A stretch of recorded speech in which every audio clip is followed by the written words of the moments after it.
For today's video guys, nandito tayo sa ating itikan guys. Muro tayo ng itlog yan. Ito yung pangalawa.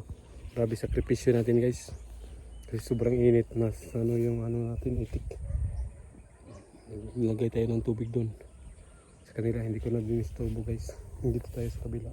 Kasi kanina, kunti lang yung nakuha nating itlog kanina umaga, hindi tayo nakabideo. So kunti lang yung nakuha nating itlog. Ito dagdag. 6 na piraso na yung isa. Baba.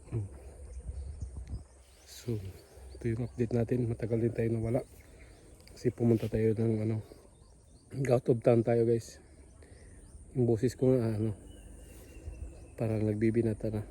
So yan, init, sobrang init dito guys. Umaga pa lang, alas 8 pa lang. Yan guys, pumblimado tayo guys. Wala na talagang tubig dito. Laki na ng bitak ko.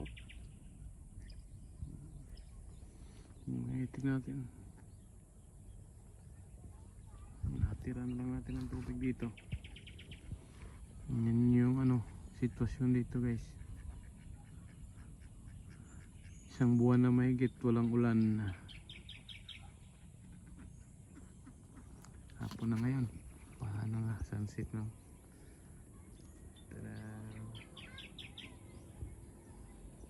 So may napulot na tayong itlog guys.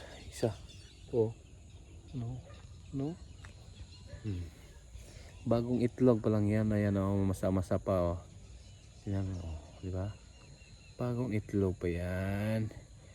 Sa hapon ayan yung sunset guys. Yan yung itik natin. Ito. May isang piraso na. Ayan.